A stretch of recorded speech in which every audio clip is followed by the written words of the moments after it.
kualiti kita.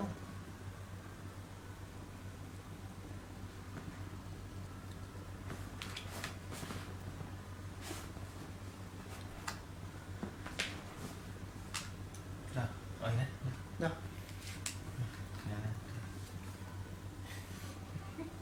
Wala.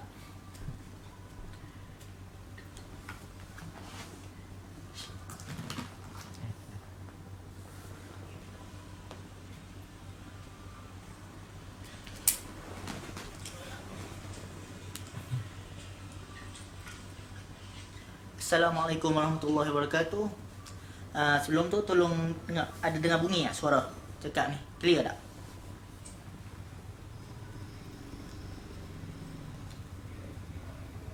Clear suara? Okey.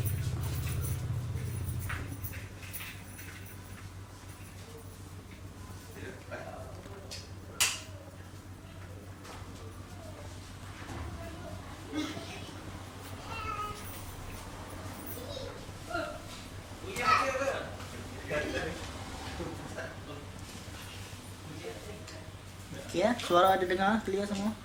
Okey, kalau ada kita akan mulakan sekarang. Bismillahirrahmanirrahim. Assalamualaikum warahmatullahi wabarakatuh. Innal hamdalillah nahmaduhu wa nasta'inuhu wa nastaghfiruh wa na'udzu billahi min syururi anfusina wa min sayyiati a'malina. May yahdihillahu fala mudilla lahu wa may yudlil fala hadiya lahu. Asyhadu an la ilaha illallah wa asyhadu anna Muhammadan abduhu wa rasuluh. Amma ba'd. Hari ini insya-Allah kita akan membahaskan beberapa perkara, iaitu antara perkara yang kita akan bicarakan pada hari ini adalah maaf saya set tak nak dengar bunyi lah. Mungkin double. Tolong diam sikit boleh? Doa. Diam sikit boleh? Okey, like clear. Okey. Pada hari ini kita akan membicarakan perihal berkaitan masalah ahkam, hukum hakam berkaitan rambut. Itu permasalahan yang mana kita akan bicarakan pada hari ini. Iaitu hukum hakam berkaitan rambut ni benda yang mana yang penting, yang mana ia dibahaskan. Kalau kita tengok ada banyak kitab-kitab yang tulis oleh para ulama berkaitan hal ini, iaitu para ulama mereka menulis hukum hakam berkaitan hukum budak ni. Sorry tak sengaja pula dia netias. Okay. Terdapat banyak para ulama yang mana membahaskan perihal hukum hakam rambut ini. Antara perkara yang kita akan bicarakan pada hari ini adalah berkaitan, ada lebih kurang 10 perkara kita akan bincangkan pada hari ini. Itu agak banyak lah. Itu benda-benda hukum hakam berkaitan rambut. Antara perkara yang mana kita akan bicarakan pada hari ini adalah yang pertama, berkaitan hukum khazan. Itu yang pertama, kita akan bahaskan hukum khazan. Selalu kita sebut khazan sebenarnya. Yang kedua, kita akan bahaskan berkaitan hukum rebonding. Adakah dibenarkan dalam agama kita membuat hukum rebonding rambut, iaitu kita meluruskan rambut kita ataupun kita mengkerintingkan rambut kita? Yang ketiga, antara kita akan bicarakan pada hari ini adalah berkaitan hukum rambut palsu. Boleh tak kita memakai rambut palsu ataupun sebaliknya? Sebab kita tengok sekarang artis-artis ataupun dalam masyarakat kita ada yang memakai rambut palsu. Jadi hukum berkaitan rambut palsu ni ada dibahaskan dalam agama. Jadi kita akan bicarakan pada hari ini berkaitan itu. Yang seterusnya rambut palsu. Yang seterusnya, yang keempat, kita akan membicarakan tentang mewarnakan rambut. Itu berkaitan qidab, iaitu hukum ahkam berkaitan qidab, warnakan rambut. Boleh tak kalau kita nak warnakan rambut color merah ataupun color kekuningan, ataupun kita nak warnakan rambut warna hitam? Contohnya seseorang itu mungkin dia telah beruban, telah putih rambut dia, kemudian dia nak mewarnakan rambut dia dengan warna hitam. Adakah benar ini dibenarkan atau sebaliknya? Itu kita akan bahaskan pada hari ini. Yang seterusnya kita akan bahaskan adalah berkaitan ada bulu-bulu yang mana dibenarkan ataupun digalakkan untuk kita mencabut, dan ada juga yang tidak dibenarkan untuk kita, bahkan diharamkan untuk kita melakukannya. Itu kita akan bicarakan pada hari ini, iaitu ada beberapa contoh di muka, ada bulu-bulu yang mana kita tidak dibenarkan, bahkan haram untuk kita cabut. Ada pula yang mana pada tubuh anggota badan kita, jika kita melakukan ia mendapat pahala. Itu kita akan bicarakan. Yang seterusnya adalah kita akan bahaskan berkaitan hukum memakai braces. Kita pakai braces iaitu pada gigi. Apa kaitannya kita bahas tentang rambut, tiba-tiba kita ataupun dengan bulu, tentang rambut atau bulu, tiba-tiba braces. Ada kaitan tak? Ya, ada. Sebab setengah orang mengatakan bracer ni mughayyirat khalqallah. Ada yang mengatakan ia adalah benda mengubah ciptaan Allah. Jadi betul tak kenyataan tersebut? Adakah pakai bracer termasuk dalam perkara yang mengubah ciptaan Allah ataupun tidak? Kemudian ini benda kita akan bicarakan seterusnya. Sekiranya wanita yang berjunuk ataupun dalam keadaan haid, adakah ketika dia berjunuk atau haid itu dia tidak dibenarkan untuk gunting rambut? Dan benarkah kenyataan sekiranya seseorang itu dia telah dalam keadaan haid atau berjunuk, dia gunting rambut, dia potong rambut, kena ambil bilik rambut tu waktu nak mandi junuk atau mandi wajib ataupun dan selainnya dalam keadaan haid? Benarkah kenyataan ini? Dan ini perkara-perkara yang mana kita akan membahaskan pada hari ini berkaitan perihal perkara-perkara berkaitan benda ini. Okey, sekarang kita pergi kepada yang pertama. Kita telah bagi mukadimah apa perkara yang kita akan bahaskan pada hari ini berkaitan hukum hakam rambut. Okey, yang pertama, rambut merupakan perkara yang penting. Bahkan dalam agama kita dituntut untuk sentiasa dalam keadaan segak dan bergaya, ataupun segak dan kemas. Itu yang lebih tepat. Dalam keadaan cantik. Itu yang mana memang dianjurkan dalam agama kita. Sebab itu, Ustaz Abu Umair, Ustaz Rizal pun masuk komen. Sebab itu dalam agama kita disuruh untuk memakai pakaian dan juga kita untuk mencantikkan diri kita. Dan banyak nas-nas hadis yang mana menceritakan benda ini. Sebab itu dalam riwayat yang lain, Rasulullah pernah bersabda, "Man kana lahu sya'run falyukrimhu." Barang siapa yang dia memiliki sya'run, memiliki rambut, falyukrimhu, hendaklah dia memuliakan rambut yang dia ada itu. Maksud falyukrimhu di sini dapat difahami dengan banyak maksud, iaitu maksudnya kita menjaga hak-hak rambut kita. Rambut dia ada hukum hakam yang banyak dan hukum hakam yang pelbagai bila membicarakan berkaitan sya'run, rambut sahaja. Sebab tu kita dah sebut tadi pada mukadimah, ada berkaitan khazam, ada pula berkaitan qidab. Qidab tu menggunakan rambut dan pelbagai lagi. Jadi bila Rasulullah sebut man kana lahu sya'run falyukrimhu, siapa yang mana dia memiliki rambut, hendaklah dia memuliakan rambut dia. Bagaimana memuliakan rambut? Sebab tu kita akan nampak setengah sahabat-sahabat kita bila bawa keluar mana-mana ada pakai sikat. Kita janganlah kata kat dia ni jambu ke apa ke bila pakai sikat, tidak. Tetapi ia nak menunaikan hak-hak rambutnya, iaitu untuk memuliakan, mengemaskan rambut dia. Itu bukan perkara yang salah. Bahkan jika kita sikat rambut dengan niat ataupun dengan sebab kita untuk memuliakan rambut kita mengikut sunnah Nabi SAW, mungkin orang tersebut akan mendapat kebaikan dan mendapat pahala di sisi Allah Subhanahu Wa Taala jika dia memang ikhlas untuk mengikut petunjuk Nabi SAW. Sebab itu juga kita telah mengatakan pentingnya niat. Sebab tu niat itu penting. Ada orang yang sekadar sikat rambut, tetapi orang yang kedua pula dia sikat rambut dengan sebab untuk mengikut hadis Rasulullah, iaitu dia baca hadis man kana lahu sya'run falyukrimhu. Siapa yang ada rambut, muliakanlah rambut. Rasulullah semulia, dia pun ambil sikat, dia pun sikat rambut, akan mendapat pahala dan kebaikan baginya. Ada pula orang seterusnya, dia sekadar sikat rambut, sekadar bergaya, tapi dia tidak ada apa-apa fasad, ataupun dia pun tak tahu benda itu tuntunan kat agama.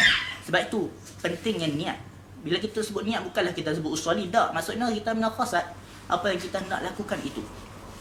Sebab itu, seperti kita telah bicarakan, al-umur bimaqasidiha, itu penting. Apa-apa kita nak lakukan, dia berdasarkan bimaqasidiha, berdasarkan apa tujuan sebab kita lakukan. Sebab itu, niat itu penting. Dia untuk tamyiz baina adati, di antara adat dan juga wal ibadah, iaitu tamyiz, untuk memisahkan, membezakan. Tujuan niat itu membezakan di antara adat dan juga ibadah. Dia untuk tamyiz. Tamyiz itu memisahkan ataupun membuat perbezaan. Sebab tu macam kita buat contoh tadi, ada orang yang mana dia mendengar ataupun dia melakukan satu benda itu hanya dia ikut orang, dia buat sebab itu kehidupan seharian dia. Ada pula orang yang buat itu sebab yang dia mengikut hadis Nabi SAW, dia nak memuliakan agama. Itu perbezaan antara orang yang pertama dan orang yang kedua. Okey. Tetapi dia ada hadis yang mana seolah-olah ta'arud, yang mana kita selalu sebut tentang ta'arud. Banyak kali kita sebut ta'arud yang clash, iaitu berkaitan ada hadis yang mana Rasulullah nampak macam seolah-olah tak bagi sikat rambut setiap hari. Ada hadis yang mana seolah-olah Rasulullah larang daripada sikat rambut pada setiap hari, iaitu nah Rasulullah SAW ani tarujuli illa riba, iaitu Rasulullah larang kita daripada selalu sangat sikat rambut illa riba, melainkan sekali-sekali je sikat rambut. Jadi macam mana kita nak memahami dua hadis yang kontradiksi ini? Hadis yang pertama, Rasulullah suruh falyukrimhu, muliakan rambut. Hadis yang kedua pula, nah Rasulullah SAW Ya Rasulullah larang untuk kita buat apa? Anitarujuli illa riba. Jangan sangat terlalu sikap rambut pula. Dan ada hadis yang ketiga pula, hadis daripada tentang Abu Qatadah. Abu Qatadah ni seorang sahabat yang mana dia ini rambut dia panjang. Kemudian Rasulullah suruh dia sikat rambut. Jadi ada 3 hadis yang nampak seolah-olah kontradik. Jadi bagaimana kita nak menghadapi hadis ini? Jawapannya dalam menyelesaikan hadis ini, Al-Imam Al-Munawi dan lain-lain yang ada membahaskan perihal perkara ini. Maksud yang dapat dikatakan illa riba, iaitu Rasulullah kata jangan sikat rambut sangat illa riba, melainkan riba tu maksudnya jarang-jarang. Kita dapat fahami perkataan riba itu seperti mana perkataan maksud unta yang mendatangi air, unta yang pergi minum air. Kita tahu unta dia bukan selalu minum air pun sebab dia dapat tahan dalam waktu yang lama.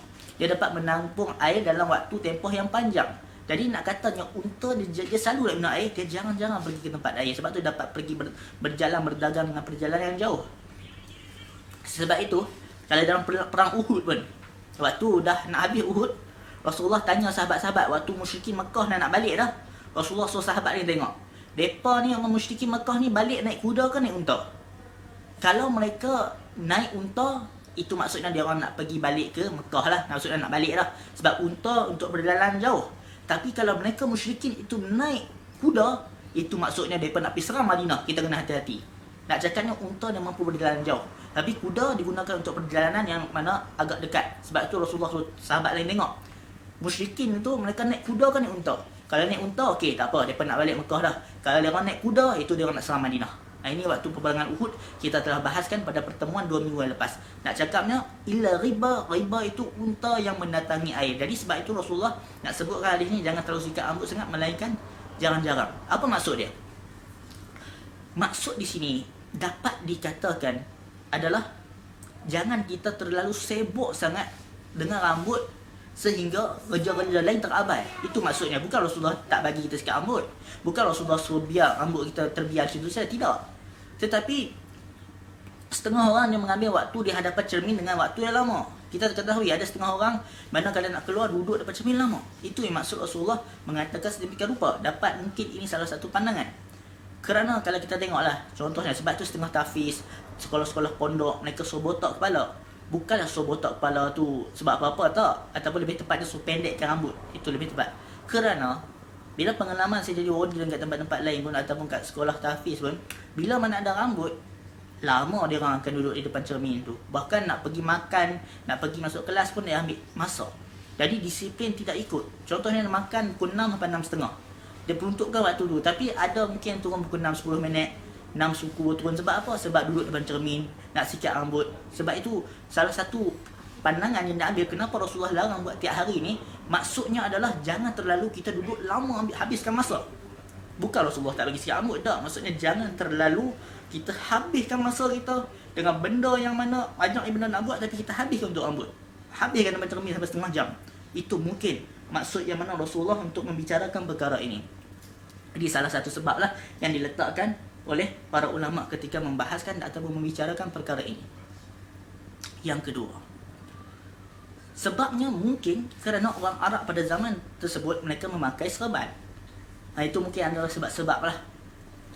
Wallahualam, sebab yang pasti kenapa dilarang ini kita tidak ketahui kerana tidak disebutkan jelas. Sebab tu para ulama berbeza dalam menyebutkan sebab apa, kenapa disebutkan bahawasanya Rasulullah larang ni. Sebab yang kedua kerana mereka dulu pakai serban tutup kepala, jadi mereka tidak terlalu sangat buka kepala.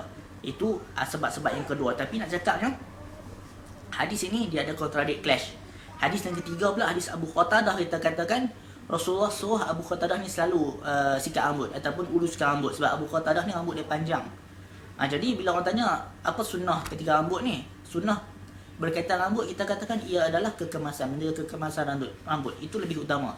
Sebab rambut Rasulullah ada banyak. Kita akan tengok nanti rambut Rasulullah ada sampai telinga, ada sampai bahu, ada sampai tengkok. Ada banyak sifat-sifat ciri-ciri rambut Rasulullah SAW seperti diriwayatkan oleh para sahabat dalam kitab-kitab hadis. Kita akan jumpa berkaitan sifat rambut Rasulullah. Ada pelbagai. Tapi yang pentingnya adalah nak cakapnya kekemasan itu. Ada yang mana dekat telinga, ada dekat tengkok, ada tempat dekat bahu. Itu sifat rambut Rasulullah SAW. Itu perkara pertama kita bahaskan, kita telah settle. Hari ini insya-Allah lebih kurang 10 masalah kita akan bahaskan. Masalah pertama kita telah settle. Masalah yang kedua, Ustaz Faiz pun ada ihlan. Yang kedua berkaitan qaza'. Qaza' ini selalu orang Melayu sebut khaza. Sebenarnya qaza' dalam syarat dan ain kat belakang tu. Tak apalah kalau orang Melayu sebut khaza pun. Dia qaza'. Tentang qaza' ni, waktu saya ada buat live di Instagram minggu lepas, bila saya tengah cakap bab ni, tak cakap bab qaza' lagi, tapi tiba-tiba dah ada orang komen dah, hukum qaza' adalah haram. Itu kurang tepat sebenarnya. Bahkan kita tengok kat Facebook pun ramai yang kata hukum qaza' adalah haram. Sebenarnya kurang tepat kalau kita kata hukum qaza' adalah haram secara mutlak. Itu kurang tepat. Sebab hukum qaza' ni seperti mana disebutkan oleh Al-Imam An-Nawawi dalam kitab Minhaj Syarah pada Sahih Muslim, wa ajma'u ala karahatil qaza'. Itu maksud telah sepakat para fuqaha berkaitan karahatil qaza', iaitu kemakruhan, tidak disukai untuk melakukan qaza'. Kita kena jauhilah perbuatan qaza' sebab ia adalah perbuatan yang membawa kepada karahah, benda yang dibenci, dia makruh. Dia asalnya adalah makruh. Sebab tu kita tak boleh kata dia haram mutlak. Dia asalnya makruh. Tetapi sekiranya dalam masalah qaza' ni, dalam rambut mungkin ada amalan agama tertentu, ritual agama tertentu, dia memang buat ibadah dia kena buat rambut macam tu, qaza' cara macam tu. Kemudian kita pun tiru, itu baru dah boleh jadi tasyabuh dengan kufar, baru dah jatuh haram. Tapi kalau hukum kita ambil secara asalnya, kita tidak mengatakan qaza' itu sebagai haram, tapi karahah, dia benar makruhkan, tidak disukai. Tapi walaupun dia makruh, kita kena jauhilah. Itu kita jangan kita kata alah makruh je pun, tak, kita kena elakkan. Okey, yang seterusnya, qaza' tu benda apa? Qaza' tu benda apa? Sebab kita tengok kadang-kadang ada terlalu mudah sangat tuduh orang ni qaza', ni qaza'. Kita kena tengok maksud qaza' ini secara jelasnya. Takrif berbeza-beza. Hari ini saya akan bawakan 3 takrif saja yang berbeza. Hakikatnya ada banyak lagi. Yang pertama adalah pandangan yang disebutkan oleh Imam Nawawi dalam Minhaj Syarah Sahih Muslim. Qaza' itu adalah kita mencukur ba'd ra'si, sebahagian kepala. Maksudnya ba'd ra'si bila sebut sebahagian kepala tu mungkin dibelah tengah. Belah kanan ni dia biar, belah kiri dia ada. Depan dia buat rambut, belakang tak ada rambut. Itu ba'd ra'si, dia cukur sebahagian kepala. Itu yang pertama.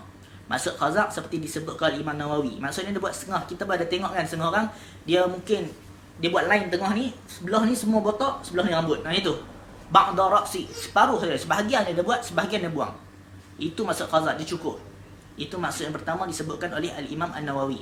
Maksud qaza' yang kedua adalah dia mencukur kepala kita. Maksud qaza' yang seterusnya adalah clear suara, ada ataupun lain problem.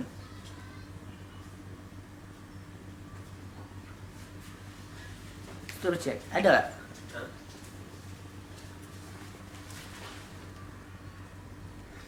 Biasa-biasa? Okey. Suara di mikrofon macam tak bersambung. Dengar tak? Mikrofon tu?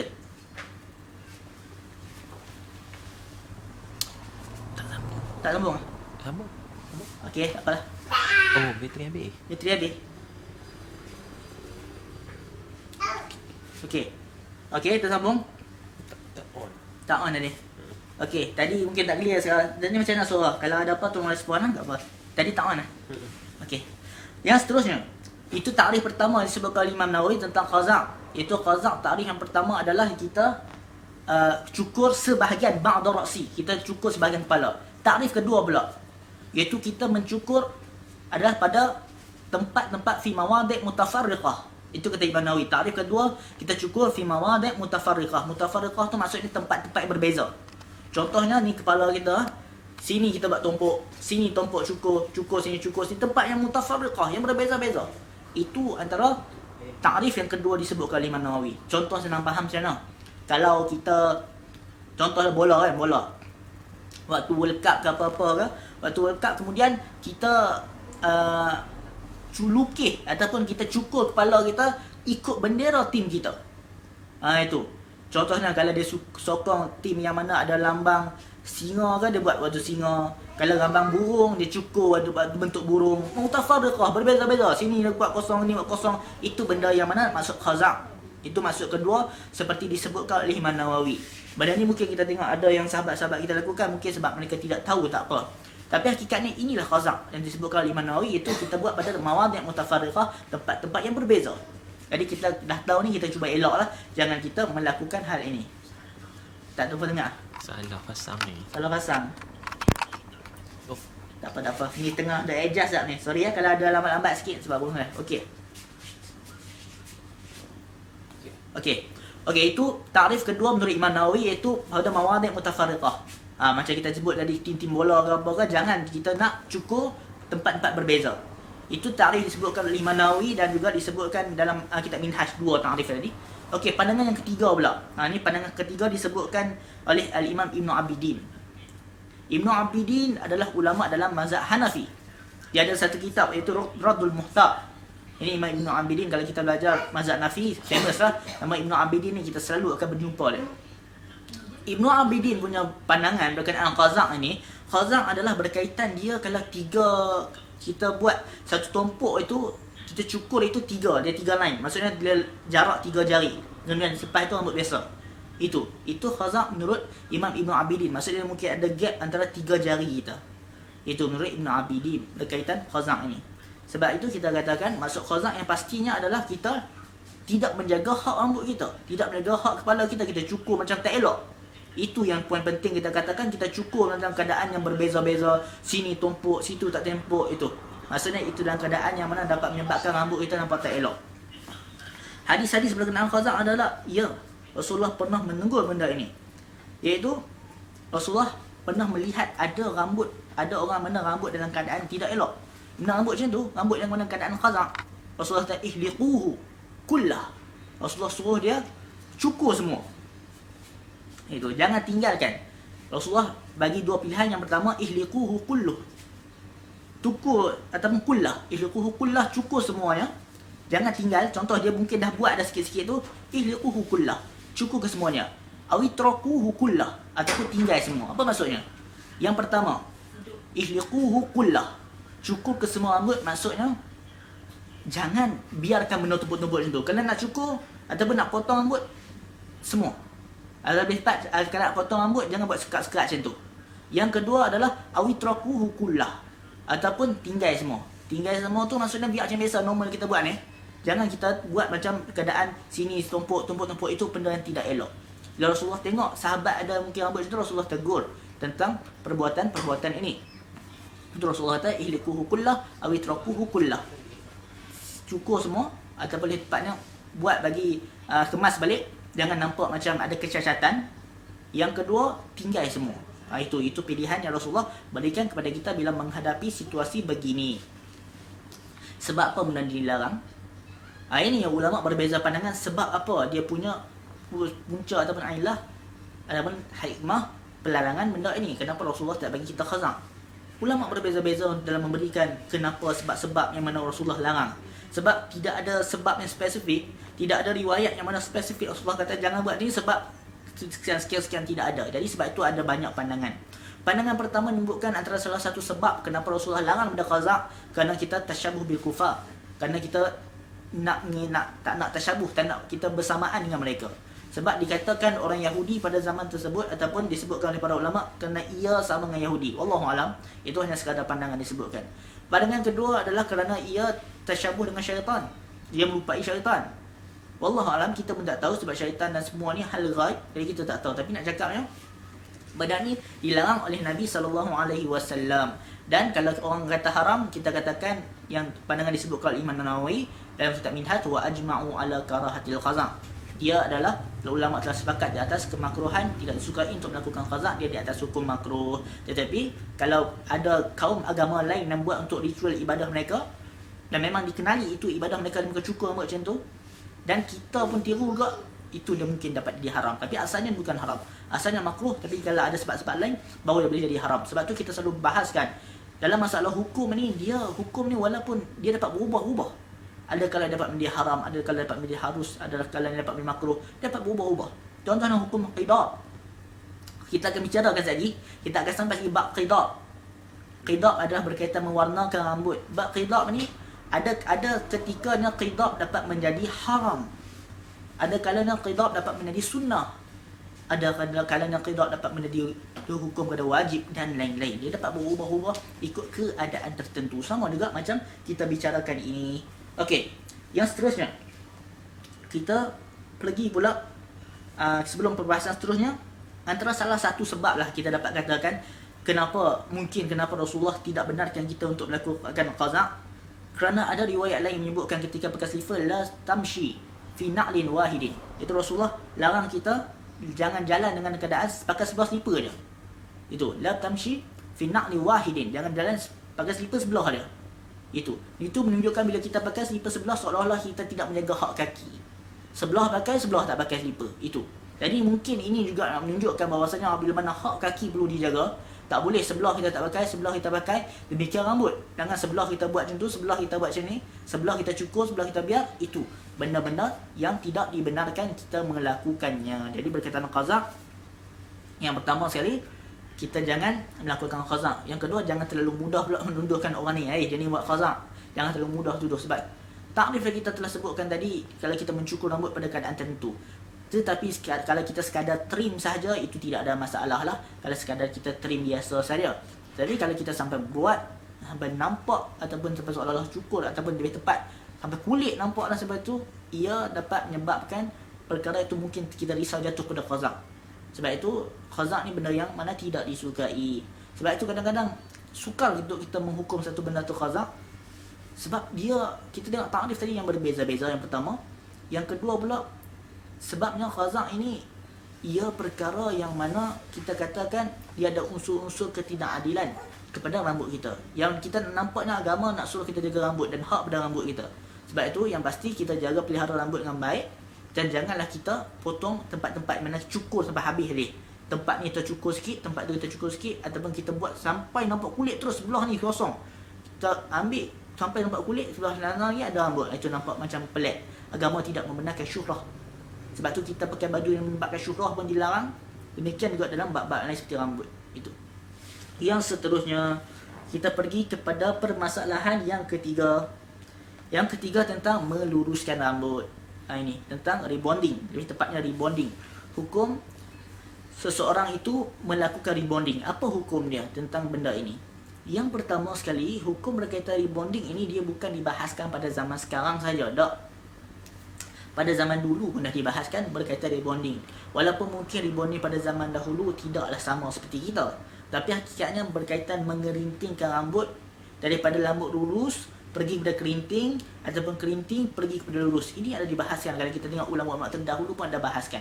Cuma kita kena tengok jugalah imbang juga dengan fatwa-fatwa zaman sekarang. Sebab mungkin peralatan yang digunakan berbeza. Zaman dulu mungkin lain, zaman sekarang mungkin lain. Okey.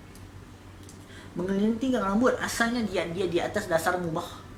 Maksudnya di atas keharusan dia untuk kita mengerintingkan ataupun meluruskan rambut. Sebab apa? Sebab ia bukanlah termasuk dalam lil husni mughayyirati khalqallah.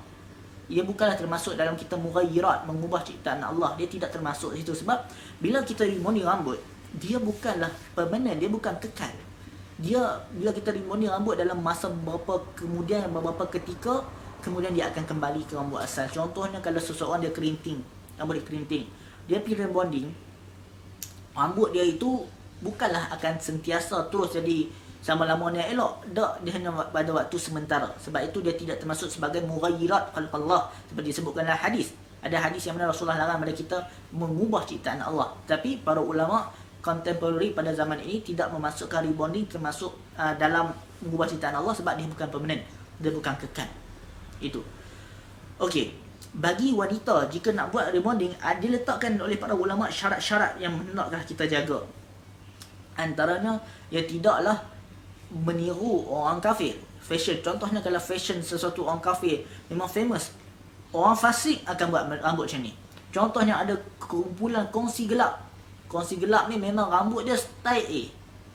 Ataupun kumpulan yang mana kita katakan lebih tepatnya yang tidak apa ni lah, kumpulan-kumpulan tertentu memang kalau buat rambut A. Ataupun satu-satu budaya ke ataupun keagamaan lebih tepat, yang mana orang-orang beragama tertentu, ritual ibadah dia memang akan buat rambut A.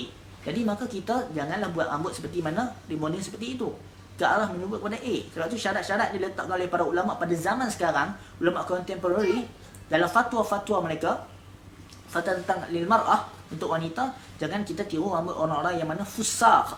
Fusaq itu adalah jamak dari fasir, rambut orang-orang yang mana tidak elok. Maksudnya rambut yang perbuatan orang tidak elok. Jadi kita kena elakkan melakukan rambut sedemikian rupa. Okey. Yang seterusnya masih lagi dalam bab ni ya. Untuk wanita jika nak buat rebonding, syarat diletakkan oleh para ulama juga pada zaman ini dan zaman terdahulu, jika telah berkahwin hendaklah mendapat izin suami. Itu untuk rebonding, hendaklah dia mendapat izin daripada suami dahulu. Sebab apa? Sebab mungkin kalau dia buat mengubah tanpa izin suami, mungkin suami suka dah rambut yang dilakukan itu, yang sekarang ni, yang asal. Tapi dia boleh ubah. Itu. Sebab itulah diletakkan syarat seperti disebutkan dalam nihayah dan lain-lain. Kitab nihayah dan juga perbahasan-perbahasan yang lain, hendaklah dapat izin zauj dia, suami dia terlebih dahulu. Sebab kita tak tahu tujuan wanita dia membuat rebonding dan lain-lain itu adalah untuk memikat suami ataupun untuk mendapat hati suami, bukanlah untuk mendapat orang lain, kerelaan orang lain, makan ofis di pejabat, tak, bukan itu, tapi untuk suami. Sebab tu dia letakkan syarat dalam kitab nihayah dan lain-lain, bila nak buat rebonding, meluruskan rambut atau mengkerintingkan rambut, hendaklah dapat izin suami terlebih dahulu. Itu antara syarat yang diletakkan oleh para ulama. Yang seterusnya, dia bukanlah menggunakan bahan sumber yang haram. Nak buat rambut ni janganlah daripada sumber-sumber yang haram. Itu tidak boleh. Sumber yang haram, kita jangan ingat seperti babi je. Itu kita orang Melayu bila sebut haram babi je. Sebenarnya hakikatnya banyak lagi, bukan itu saja. Dia kena tengok unsur-unsur yang lain sama. Dan juga kita jangan ambil buat rebonding itu daripada perkara-perkara yang dapat memudaratkan diri. Sebab kadang-kadang ada mungkin guna bahan-bahan yang bagi mudarat pada badan. Itu juga tidak dibenarkan. Sebab itu macam sama makanan. Makanan kita hanya katakan orang kita yang haram ni hanya babi je. Itu haram, yang lain tak haram. Tidak, yang lain pun haram. Kalau benda itu dapat memberikan kemudaratan bagi kita, ia dapat bertukar menjadi haram. Sebab itu kita kena buang mindset kita hanya babi haram. Bukan itu. Memang betul khinzir itu, laham khinzir itu haram. Tapi banyak lagi benda-benda yang mana kita tidak dibenarkan jika tidak patuh syariah. Seperti benda arak tu pun haram juga dalam agama. Dan juga benda-benda lain yang di mana beri mudaratkan kepada kita, ia dapat menjadi makruh ataupun haram. Itu sebab itu kita kena hati-hati. Jadi kalau sumber-sumber yang menggunakan perkara haram, kita kena elakkan. Jadi rebonding, syarat-syarat dia asalnya adalah jaiz, hukumnya harus, tetapi dia kena ikut syarat-syarat dia. Sebab itu kita akan dengar fatwa-fatwa yang berbeza. Ada yang mengatakan rebonding harus, ada yang mengatakan haram, ada yang mengatakan itu. Kita mungkin pening. Macam mana kita nak mahadi benda ni? Ada yang kata boleh, ada yang tak boleh. Dia bukanlah harus mutlak, haram mutlak. Dia ada syarat-syarat yang pernah dipenuhi. Sebab tu kalau kita tidak ikut syarat-syarat, dia akan berubah hukum haram. Sebab tu kita tidak pelik kalau orang kata hukum rebonding haram. Sebab mungkin dia tidak ikut syarat-syarat yang diletakkan oleh itu.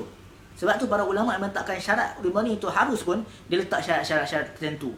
Bila mana tidak cukup syarat, barulah dia akan menjadi haram. Sebab tu kita mungkin akan dengar, ulama ni kata boleh, ulama ni kata haram. Jadi kenapa orang boleh berbeza? Itu berbeza pada syarat-syarat dia. Ada kriteria yang disebutkan.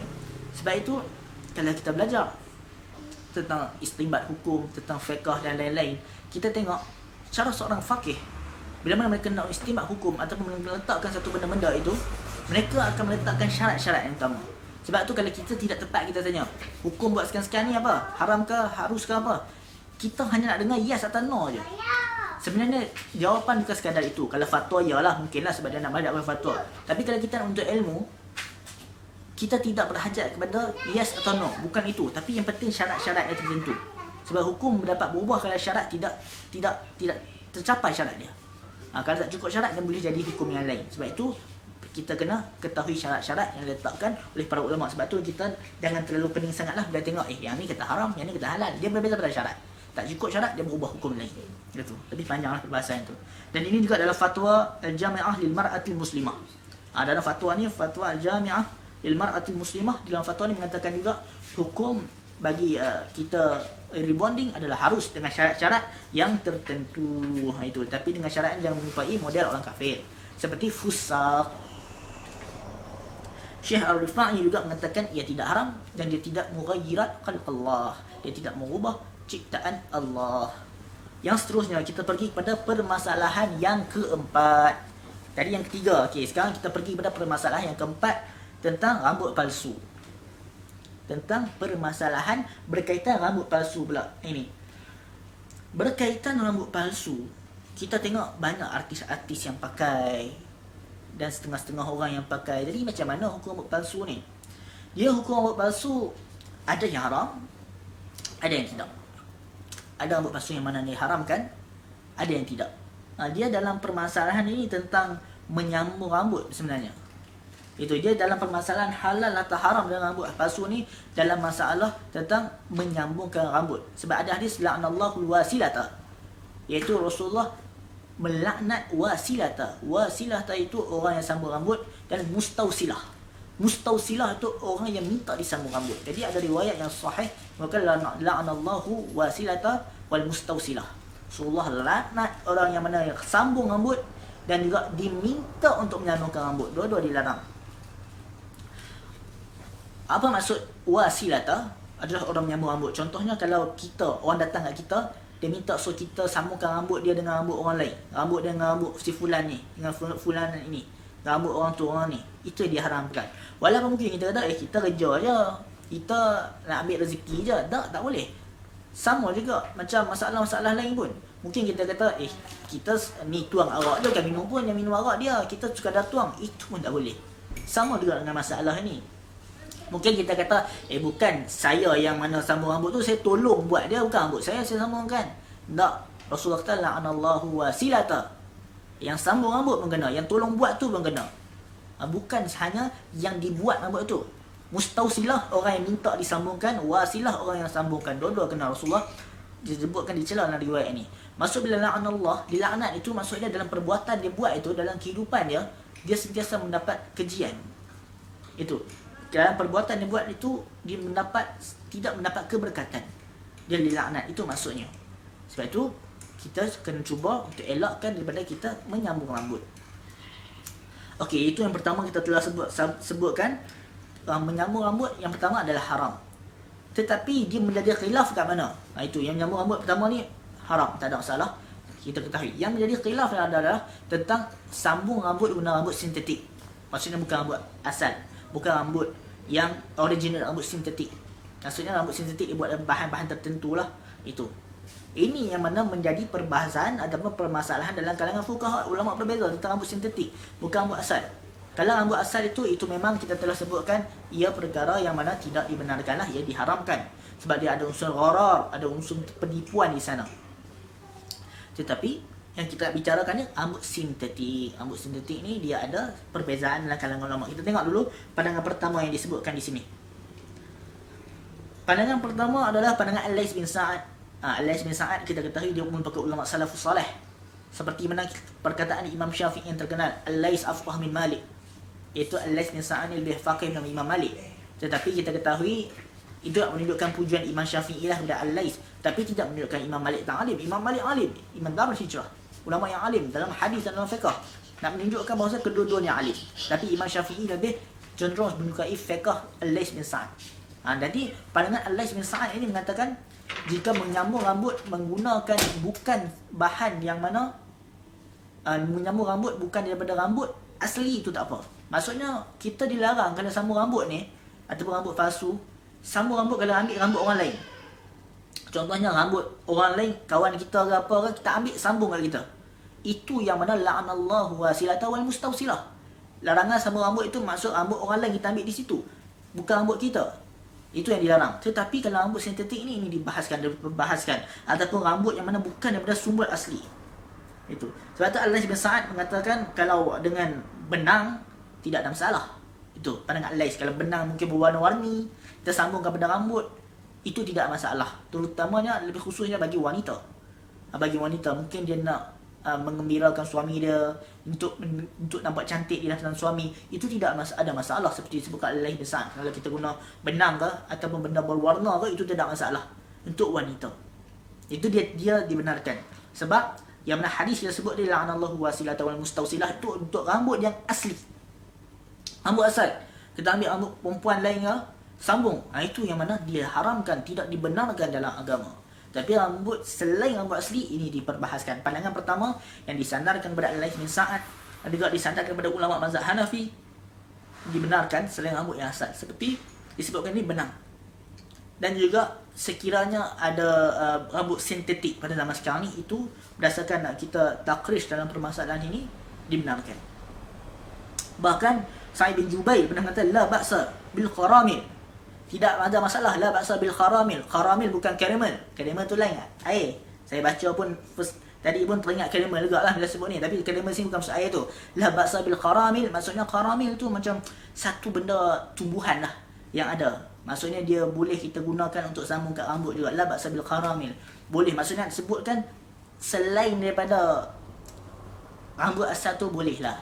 Itu maksudnya dengan menggunakan unsur-unsur lain, tumbuhan ataupun guna lebih tepatnya guna benang ke, itu tak ada masalah. Guna qaramil salah satu tumbuhan, itu tidak ada masalah untuk kita gunakan. Itu pandangan daripada Sa'id bin Jubair. Bahkan kata Al-Khattabi. Khattabi ini kalau kita belajar Sahih Bukhari, kita selalu dengar lah Al-Khattabi ni. Kita kalau Sahih Bukhari bukan sekadar Ibnu Hajar Asqalani sahaja mensyarahkan Fathul Bari, bukan Imam Ibnu Hajar saja, masih ramai lagi yang lain, Al-Khattabi dan lain-lain lah, banyak lagi. Antaranya beliau Al-Khattabi, dia beliau katakan tidak ada unsur gharar lah bila menggunakan bukan rambut asli. Maksudnya kita guna rambut ataupun guna sintetik, lebih tepat pada zaman sekarang guna rambut sintetik yang bukan rambut asli, itu tidak ada permasalahan di sana. Okey, itu pandangan pertama berkaitan guna rambut sintetik. Kita kena bezakan antara dua. Okey, rambut asal yang pertama, sambung rambut ini guna rambut orang lain, itu haram. Itu pertama, termasuk hadis la'anallahu wasilah tadi. Kalau rambut yang memang rambut orang, itu haram. Yang kita bahaskan sekarang khilaf ni rambut sintetik, ataupun lebih tepatnya rambut bukan daripada rambut asal. Dia guna qaramil, benda-benda selain rambut lah, ataupun kita guna benang dan lain-lain. Ini yang dibahaskan pada sekarang ni yang khilaf tu. Yang pertama, kalau kita ambil pada rambut orang lain, itu memang tidak dibenarkan lah. Itu kita tak tepi, itu memang benda haram. Sekarang kita bahaskan guna rambut orang lain. Jadi pandangan Al-Layth bin Sa'id pertama, boleh kalau kita nak guna selain rambut orang lain. Seperti mana kita menggunakan qaramil, sebelah tumbuhan, ataupun kita guna benang berwarna-warni. Pandangan pertama. Pandangan kedua disandarkan kepada ulama-ulama bersama ulama Malikiyah, iaitu mereka cenderung kepada tidak membenarkan. Itu yang kedua, tidak dibenarkan. Kerana berdasarkan hadis zajaran Nabi SAW antasilam ra'atu bi ra'siha syai'an. Iaitu zajaran Nabi SAW. Rasulullah larang untuk antasilam ra'atu, untuk seorang wanita tu dia sambungkan rambutnya bi ra'siha syai'an. Dia sambungkan something, sesuatu, bi ra'siha, dekat kepala itu syai'an, dengan sesuatu benda. Jadi Rasulullah tegah, Rasulullah larang daripada orang wanita dia untuk dia sambungkan rambut dia apa-apa pun syai'an, dengan sesuatu benda, dengan something. Jadi ini menunjukkan Rasulullah larang benda-benda ni. Kerana dalam kaedah qawaid lughah, syai'an di sini dikatakan sebagai naqirah, yang menunjukkan apa-apa sambungan pun tak boleh. Maksudnya seolah-olah umum nak katakan macam itulah. Dan sebut naqirah, dia katakan syai'an di sini menunjukkan apa-apa pun tidak dibenarkan. Nak sambung guna rambut asal manusia tak boleh, nak sambung guna benang pun tak boleh, nak sambung guna benda lain pun tak boleh, semua tak boleh. Ini pandangan kedua. Mereka ambil ni zaran Nabi SAW antaslam ra'atu bi ra'siha syai'an. Hanya riwayat ini mereka mengatakan umum. Dia ataupun lebih tepatnya mengatakan apa-apa pun tak boleh. Bukan haram sambung rambut A dengan rambut B je, tak. Tapi tetap haram dengan apa-apa pun. Itu kerana dia mengatakan ini dia termasuk dia umum, ataupun lebih tepatnya dia nak naqirah. Sebab tu dia apa-apa pun tidak dibenarkan. Itu pandangan kedua menurut ulama Malikiyah. Sebab tu kalau kita dengar pada zaman sekarang ada yang mengatakan rambut sintetik pun haram, ada asasnya. Ada asasnya kalau orang mengatakan rambut sintetik pun haram berdasarkan riwayat yang kita bacakan tadi. Dan ulama-ulama mazhab Maliki sebelum ini mereka bersama pandangan ini. Okey, sekarang kita pergi pada pandangan yang ketiga pula, pandangan ulama mazhab kita, mazhab Syafi'i. Itu ulama mazhab Syafi'i membenarkan menyambung rambut ini jika benda itu selain benda rambut asal. Seperti kita katakan tadi, guna benda-benda lain lah kita sebutkan tadi, asalkan bukan rambut manusia yang asal.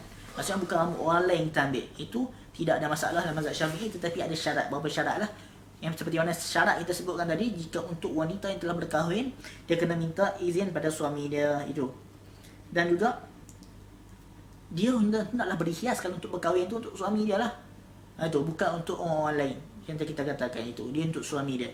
Dan benda-benda ni ada dibahaskan dalam kitab Mughni Muhtaj. Mughni Muhtaj adalah sebuah kitab mazhab Syafi'i, ada dibahaskan di situ secara ringkas berkaitan menyambungkan rambut ini. Okey. Tetapi pandangan Imam Baghawi, ada juga ulama yang mana mereka lebih cenderung kepada benda ini dia hanya khusus untuk wanita yang berkahwin sama rambut. Kalau wanita yang tidak berkahwin, tidak dibenarkan. Seperti pandangan yang disandarkan oleh Imam Baghawi. Tapi hakikatnya masih ada perbahasan dalam kalangan ulama tentang masalah ni.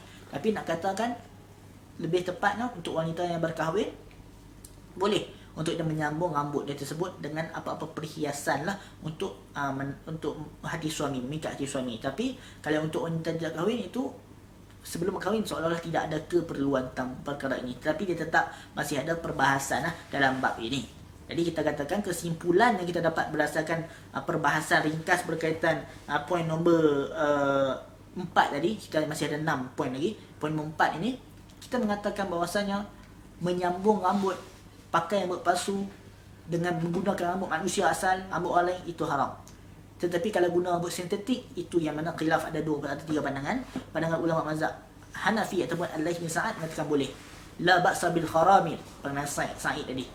Boleh untuk menggunakan kharamil, benda-benda yang mana selain rambut asal. Tak ada masalah, rambut sintetik ke, tumbuhan ke, kharamil tu tak ada masalah. Kharamil tu tumbuhan. Pandangan yang kedua, mazhab Maliki mengatakan tidak boleh walaupun bukan rambut asal. Berdasarkan hadis zajarun Nabi SAW antasila ra'atu bi ra'siha syai'an. Tak boleh. Guna benda-benda lain pun tak boleh. Pandangan ketiga, pandangan mazhab Hanafi Syafi'i kita boleh untuk menyambung rambut, tetapi kena minta izin suami bagi wanita yang berkahwin. Itu berkaitan rambut palsu ataupun menyambung rambut. Settle di situ. Kesimpulannya haram sambung rambut palsu guna rambut orang lain. Tapi kalau guna rambut sintetik, itu kita telah bahaskan tadi. Perbahasan yang seterusnya, poin nombor 5. Lagi 5 poin lagi kita akan bicarakan berkaitan mewarnakan rambut. Okey, sekarang ni kita akan berbicara berkaitan mewarna rambut. Benda ini selalu orang tanya berkaitan mewarna rambut. Boleh atau tidak? Yang pertama sekali, mewarnakan rambut, ia perkara yang ada dalam agama kita. Dia bukan perkara yang mana dilarang untuk mewarnakan rambut. Sebab itu, disebutkan kalau kita tengok hadis Abu Quhafah berkaitan bila Rasulullah tengok ada orang mana rambut dia tak apa elok, Rasulullah suruh ubah rambut dia.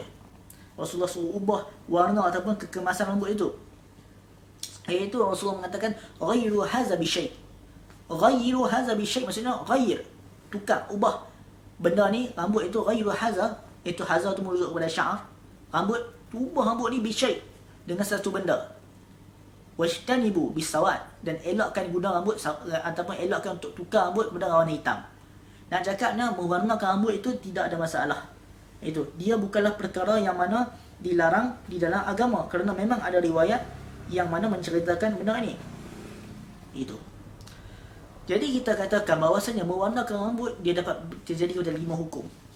Dia ada 5 hukum juga. Hadis yang kita cakap tadi, yang pertama hadis tadi menunjukkan bukanlah satu kesalahan kita mewarnakan rambut, sebab Rasulullah kata, Rasulullah sendiri kata ghayyiru hadza bi syai' wajtanibus sawad.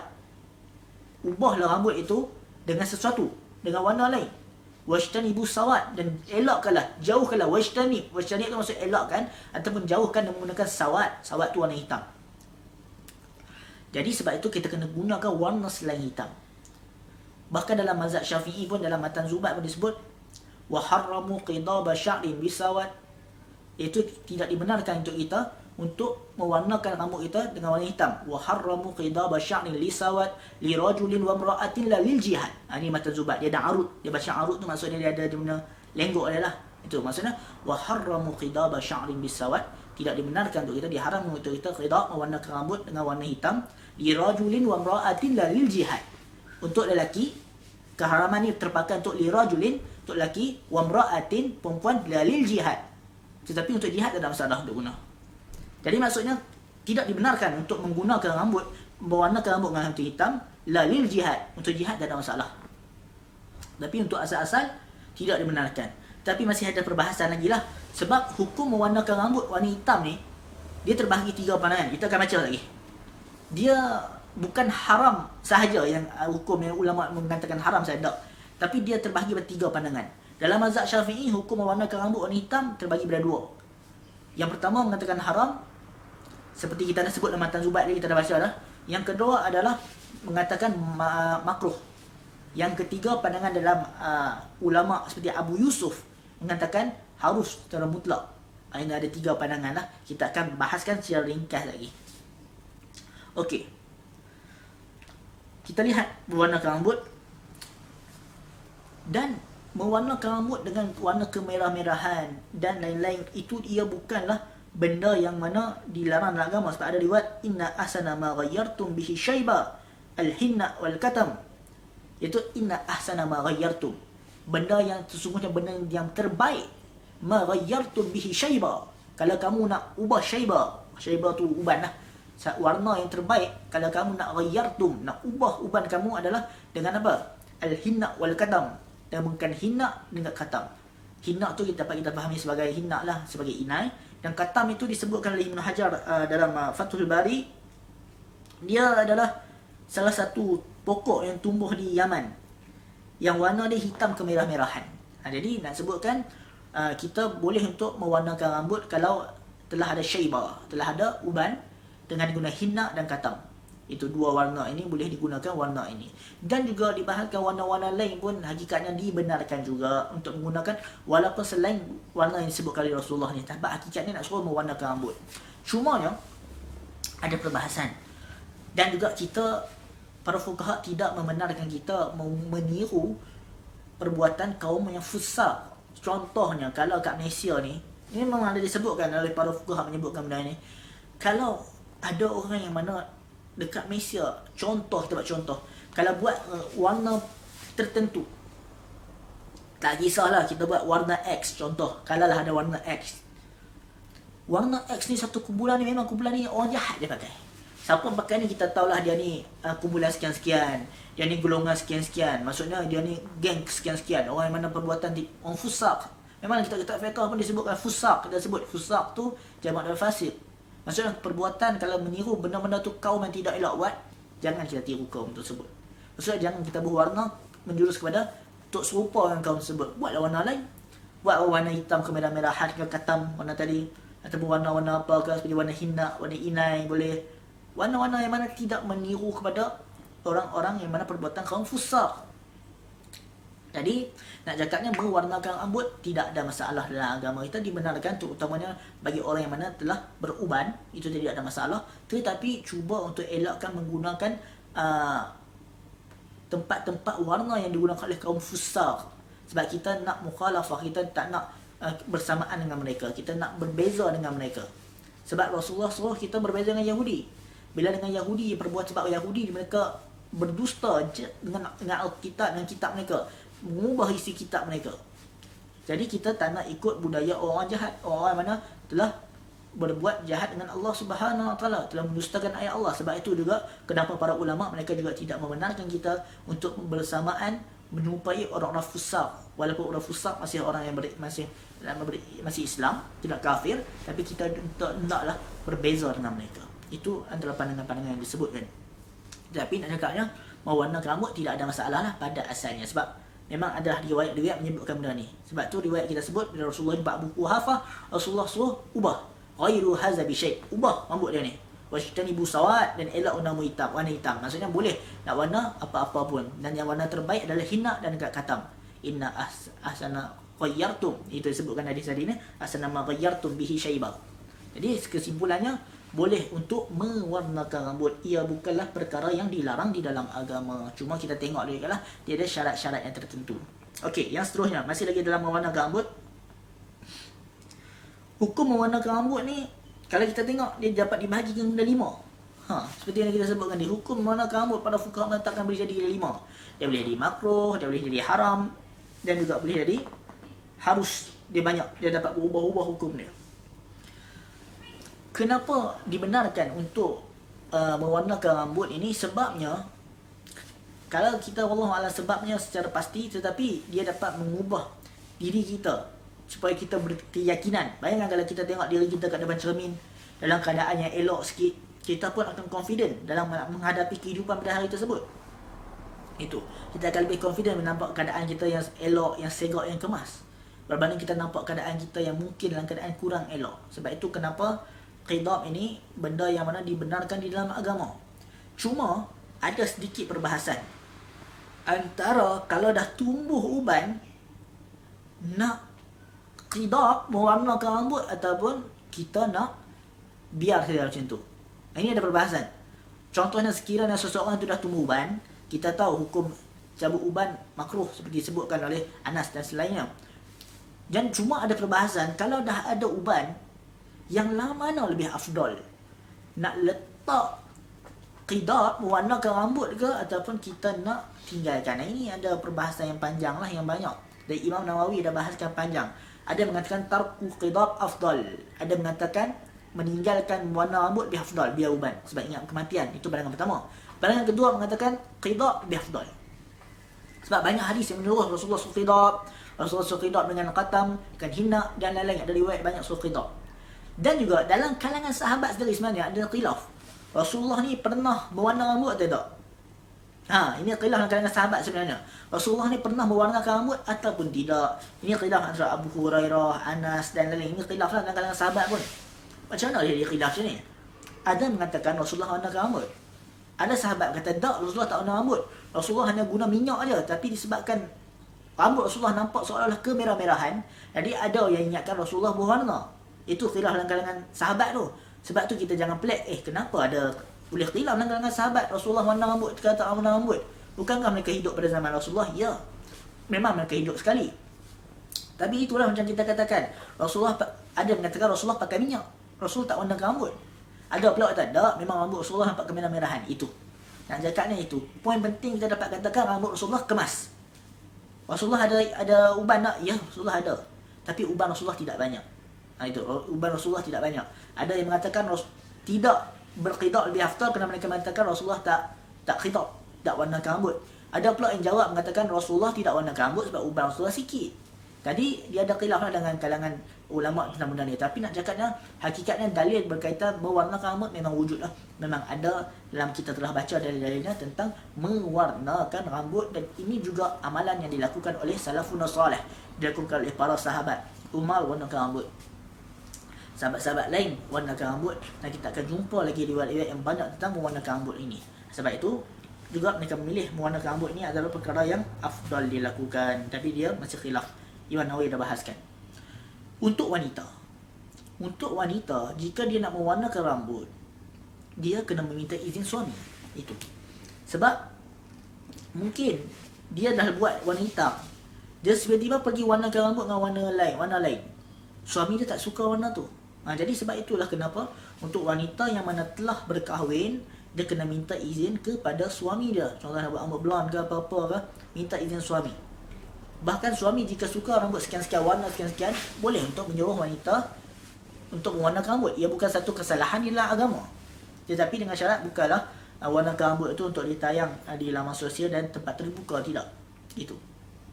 Jadi nak cakapnya mewarnakan rambut tidak ada masalah dengan syarat-syaratnya memang yang tertentu. Dan syarat dia ada banyak lah, dan mungkin kita tidak sempat sebutkan pada hari ini. Tapi untuk wanita, kita katakan antara salah satu syarat penting adalah dia meminta izin suaminya dahulu untuk melakukan mewarnakan rambut ini. Dan ia bukan perkara yang mana dilarang. Cuma janganlah menggunakan barang-barang mewarnakan rambut itu barang yang haram ataupun barang-barang yang ada unsur-unsur yang mana tidak patuh syariah. Itu. Mungkin ada yang tanya, habis tu nak guna yang mana? Nak guna pewarna rambut yang mana? Wallahualam, kita tak tahu. Benda ni tak boleh kalau kita tanya, pewarna rambut A ni okey tak? Syarikat ni okey tak? Tak tahu. Kerana sebab kita bukan siasat syarikat tersebut. Kita bukan bekerja dengan syarikat tersebut. Setengah orang dia mungkin tanya kat ustaz-ustaz, kalau guna yang produk yang ni okey tak? Kita pun tak tahu. Sebab dia kena nak tahu spesifik tu, kena tengok lah macam proses dia orang itu ini. Sebab tu kita tidak tahu tentang benda-benda ni. Dan apa yang saya tahu berkaitan hal berwarna rambut ni, memang dia Hakim dia tak keluarkan pun macam makanan. Jadi sebab itu sukar untuk kita tentukan yang mana. Jadi kena buat pilihan sendirilah. Buatlah kajian sendiri berkaitan yang mana lebih sesuai. Gunakan mana bahan-bahan yang sesuai untuk mewarnakan rambut. Sebab mewarnakan rambut ni berbeza makanan. Makanan ada logo halal dan sebaliknya. Kalau untuk mewarnakan rambut itu sebaliknya. Itu dia berbeza. Jadi sebab itu untuk wanita yang nak mewarnakan rambut, maka kena carilah yang mana yang mungkin yang sesuai dan boleh digunakan mesra untuk mandi junub dan selainnya. Itu. Yang seterusnya kita pergi kepada hukum mewarna rambut dengan warna hitam. Tadi mewarna rambut dengan warna lain selain hitam. Itu memang kita dah makruf lah, selain hitam tu boleh, tak ada masalah. Kita pun dah sebut banyak kali. Hadis-hadis tadi warna kemerahan boleh, warna apa pun boleh, tak ada masalah. Sekarang ni mewarnakan rambut dengan rambut hitam, itu boleh tak? Sebab Rasulullah kata tadi wajtanibu sawat, elakkan daripada mewarna rambut menggunakan warna sawat. Sawat tu warna hitam. Bahkan kita pun dah sebut dah tadi, Kita dah baca dalam mata Zubat pun sebut tadi, dah tidak dibenarkan warna hitam. Wa harramu qidab sya'ri bisawat lirajulin wa imra'atin la lil jihad. Itu tidak boleh untuk kita mewarnakan rambut dengan warna hitam. Mazhab Syafi'i pun tidak boleh. Okey. Kita tengok apa pandangan ulama tentang warnakan rambut dengan warna hitam. Saya ambil dalam Mawsu'ah Fiqhiyah Kuwaitiyah. Mawsu'ah Fiqhiyah Kuwaitiyah ni menapa? Dia Mawsu'ah Fiqhiyah Kuwaitiyah dia macam mu'jam. Mu'jam tu kamus, seolah-olah kamus. Bila kita buka kamus, kita tekan tengok perkataan G. Kita jumpalah perkataan G, apa benda lah G. Kalau guna huruf J, macam-macam keluar. Huruf A ayam, B beruk, C cacing dan lain-lain sama juga. Sama macam Mawsu'ah Fiqhiyah Kuwaitiyah ni. Dia tapi Mawsu'ah Fiqhiyah Kuwaitiyah ni dalam masalah fiqh, tentang fiqh aja. Contoh, kita nak cari bab qasar. Cari huruf qasar tu, la khaful. Nak cari solat, huruf sad. Nak cari apa-apa pun, dia huruf-huruf yang dia depan tu. Itu dia macam mu'jam, dia macam kamus. Ini nama Mawsu'ah Fiqhiyah Kuwaitiyah. Kalau dia tebal lah, ada 30-40 jilid tu, tebal banyak.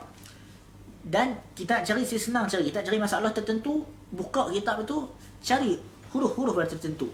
Dia ada depan-depan. Nak cari tentang puasa, tulis sad, saum ataupun siam, dia akan jumpa benda-benda tu. Nak bab jamak, jim, kita cari benda tu, dia simple. Dalam Mawsu'ah Fiqhiyah Kuwaitiyah disebutkan فالحنابلة والمالكية والحنفية ما عدا أبا يوسف يقولون بكراهة اقتضاب بالسواد في غير حرب. Ini pandangan pertama disebutkan, pandangan diwakili oleh disebutkan ni Hanabilah, Malikiyah, Hanafiyah, ma'ada Aba Yusuf. Pandangan mazhab-mazhab yang kita sebut tadi, selain Abu Yusuf adalah hukum qida, warnakan rambut hitam ni adalah bikarahatil iqtida, iaitu makruh, tidak disukai. Itu pandangan pertama, mengatakan hukum iqtidab adalah makruh. Tapi lebih tepat sebenarnya kita kena tengok pada kita asal. Kalau kita nak tengok mazhab-mazhab tertentu, lebih tepatnya kita kena rujuk kitab asal mazhab tersebut. Itu lebih tepat dan lebih baik. Sebab kadang-kadang nukilan boleh jadi benar, boleh jadi tidak. Itu lebih tepat kita tengok masadir asalnya, sumber asalnya. Jadi nak cakap pandangan pertama mengatakan buat warna hitam makruh hukum dia. Pandangan kedua, pandangan kedua ni Ibn Hajar Asqalani ada sebut wa minhum man raqqasa fihi mutlaqan. Dan ada juga pandangan yang manakan raqqasa fihi mutlaqan, yang mana membenarkan untuk kita guna warna hitam mutlaqan, secara mutlak. Jadi pandangan pertama ni kita katakan bikarahati iqtida, itu tidak disukai untuk iqtida, makruh. Pandangan kedua adalah man raqqasa fihi mutlaqan, boleh untuk guna pula secara mutlak. Maksudnya boleh untuk menggunakan, untuk warnakan uban kita warna hitam secara mutlak. Itu pandangan yang kedua. Pandangan ini disebutkan disandangkan kepada Abu Yusuf. Pandangan yang ketiga, pandangan ketiga pula adalah pandangan yang lebih cenderung kepada mengharamkan benda ini. Seperti pandangan siapa? Kita dah sebut dia pandangan mazhab Syafi'i. Kita dah baca lah dia punya matan. Dan juga pandangan ini disandangkan pada mazhab kita. Jadi kesimpulan yang kita dapat sebelum kita lebih dalam, mewarnakan rambut warna hitam bagi orang yang telah tua, berusia dan telah tumbuh uban, yang telah berusia terbahagi pada tiga. Pandangan pertama bikarahati iqtida, makruh.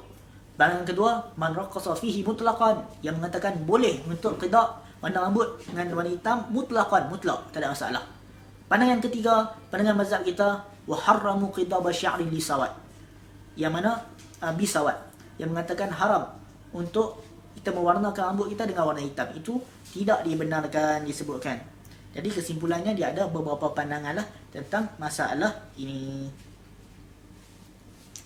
Okey, sekarang ini kita tengok apa yang Rasulullah sebut.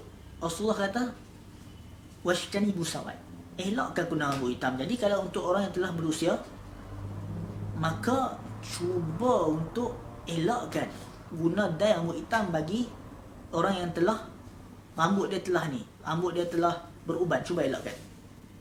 Sebab Rasulullah tidak benarkan menggunakan warna hitam tadi. Jadi kita cuba untuk elakkan sebaik mungkin untuk kita menggunakannya, warna hitam. Walaupun dia ada khilaf, tapi kita cuba untuk elakkanlah menggunakan rambut hitam, kerana dalam mazhab kita pun mengharamkan bagi orang yang mana telah keluar uban untuk kita dye rambut kita, mewarnakan rambut kita dengan warna hitam.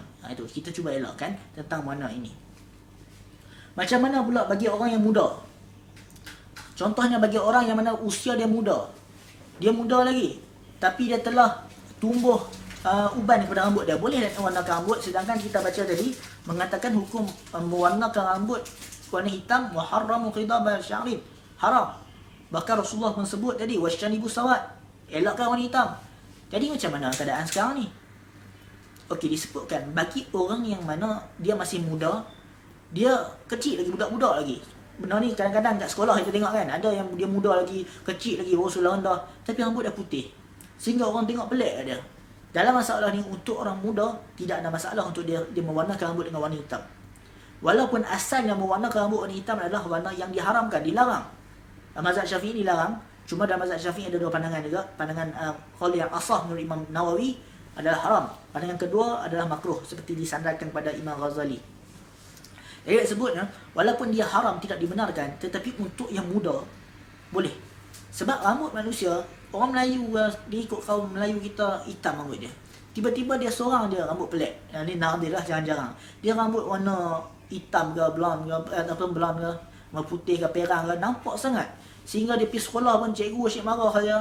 Kawan-kawan ejek tengok pelik. Maka dalam masalah ni, dia boleh untuk dia menukar rambut dia berwarna hitam. Itu. Sebab dia memang itu rambut dia asal hitam. Rambut manusia ketika waktu itu memang asalnya hitam. Seperti mana lebih tepatnya pada bangsa kaum yang kita gunakan hitam. Sebab itu dibenarkan untuk kita tukar menjadi hitam. Tidak ada masalah dalam masalah ini. Sebab itu warna asal dia. Okey, kita tengok apa ulama salaf. Kunna naqtadibu bis-sawadi iskana al-wajhu jadidan syababan. Maksudnya ulama-ulama terdahulu, ulama salaf terdahulu, mereka mengubah rambut mereka menjadi hitam. Bila apa? Iskana al-wajhu jadidan syababan.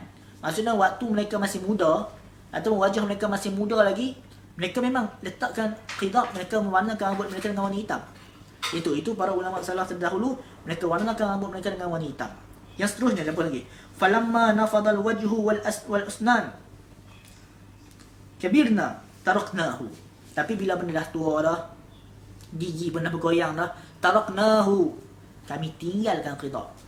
Maksudnya menunjukkan ulama terdahulu, ulama salaf terdahulu, mereka waktu muda, mereka akan letakkan rambut mereka ini dengan warna hitam.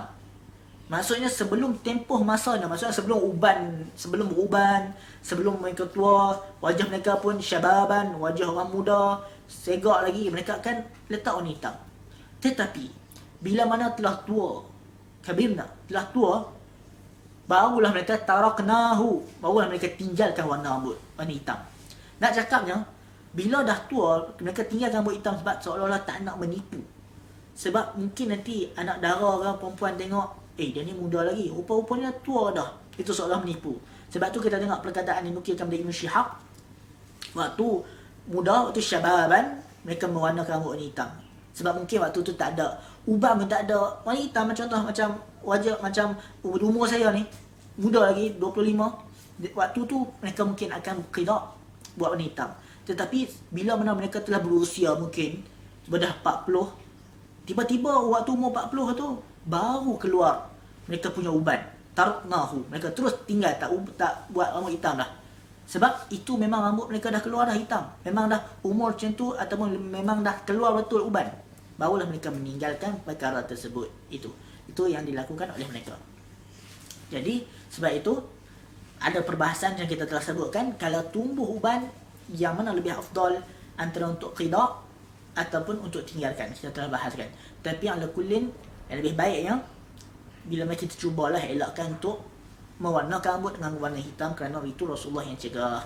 Itu wasyanibu sawat. Tetapi kalau ada masalah tertentu, contoh umur muda lagi, baru umur 8 tahun 9 tahun dah tumbuh rambut, maka dalam masalah ni kita buatlah warna hitam. Sebab itu ada kes-kes tertentu yang nadir, yang jarang-jarang. Kita pergi kepada perbahasan yang seterusnya tentang bulu-bulu yang dicabut. Sebenarnya bulu apa boleh cabut, bulu apa tak boleh cabut ni, boleh cukur tak boleh cukur. Contohnya, banyak orang akan tanya soalan, minggu lepas pun ada orang tanya soalan berkaitan bulu kening ni. Boleh tak kita nak cukur? Itu banyak orang tanya. Sebab tu kita kena ketahui, di badan kita ada anggota bulu-bulu yang mana yang memang ada riwayat nas yang menceritakan galakan kita mencukur atau mencabutnya. Ada pula yang mana memang tegahan daripada kita melakukannya. Ada juga riwayat yang didiamkan, ataupun lebih tepatnya bulu-bulu pada badan kita yang didiamkan, tidak disebutkan. Antara yang tidak disebutkan adalah seperti bulu kaki. Bulu kaki tidak ada pun riwayat yang mana menyebutkan larangan cabut dan galakan cabut. Itu antara tempat yang didiamkan. Ada benda-benda yang mana memang dilarang.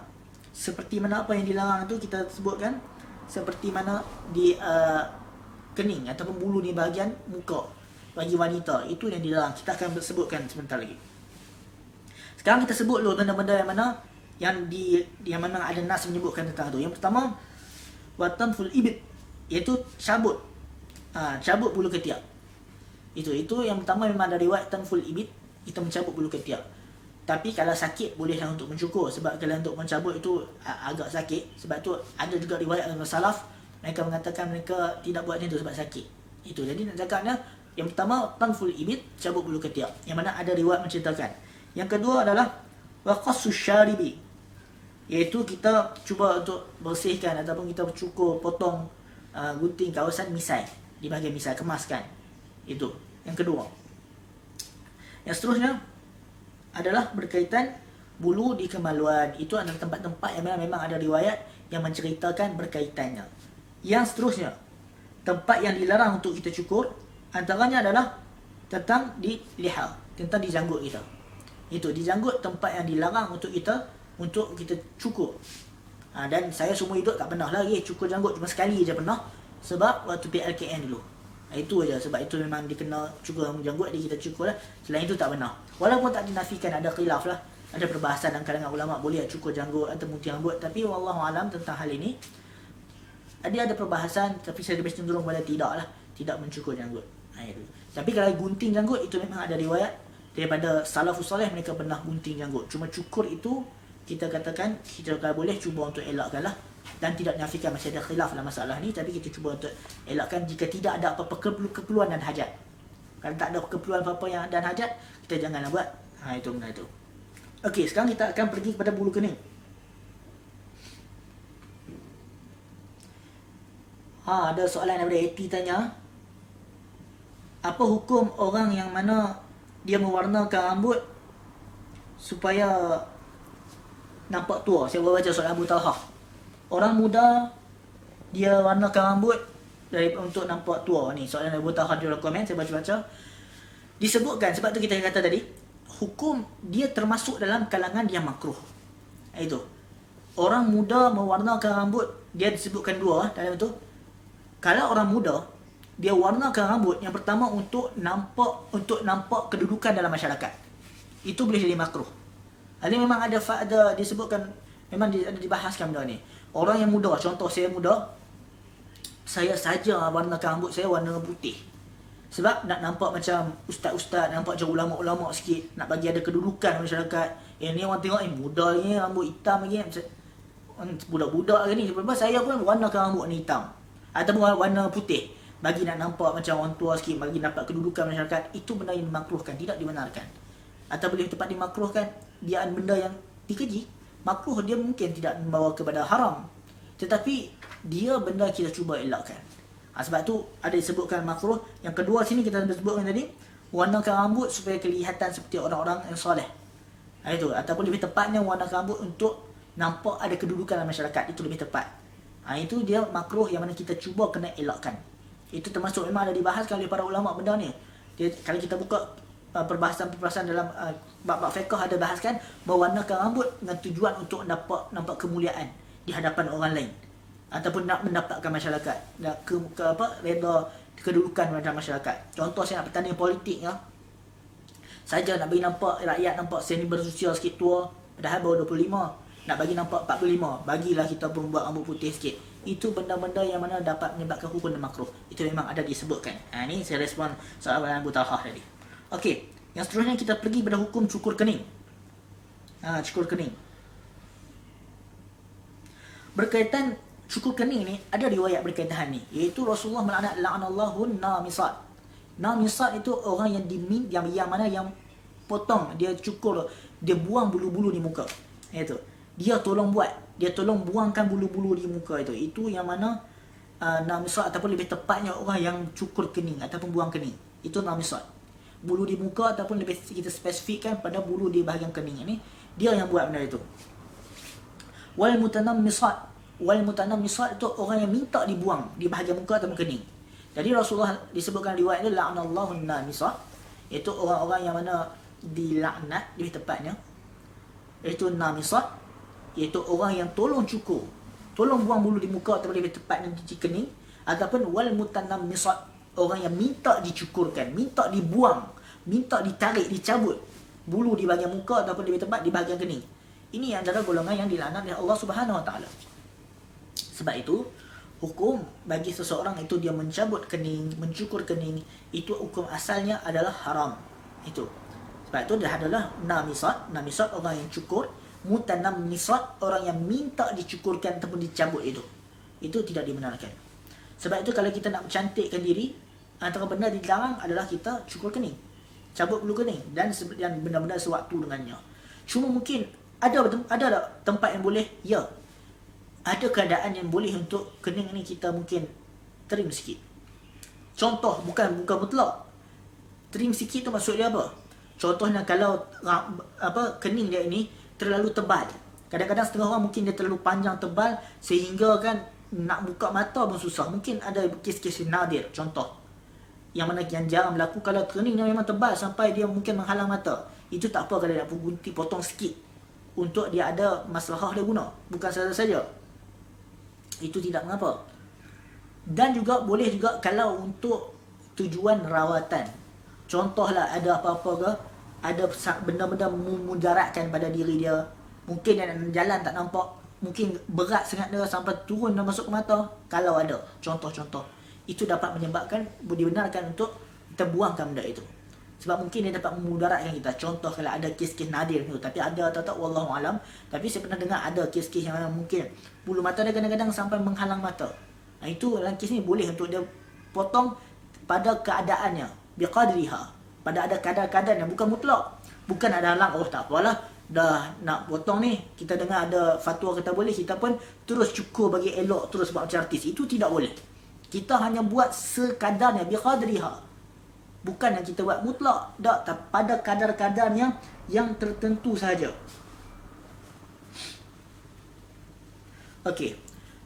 Yang seterusnya, kalau di tengah ni kita tengok kadang-kadang ada sambungan. Saya pun bersambung ni, tapi saya tak cukur lah. Sebenarnya saya takkan syukur sebab benda ni haram. Ada yang setengah, ada pandangan mungkin yang mengatakan benda di tengah ni boleh cukur. Itu tidak mengapa.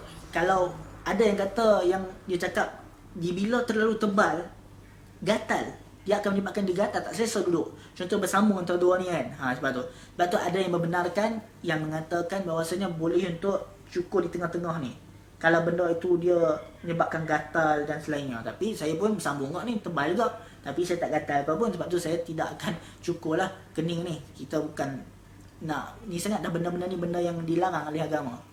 Cuma kalau dia rasa macam gatal, itu tak apalah.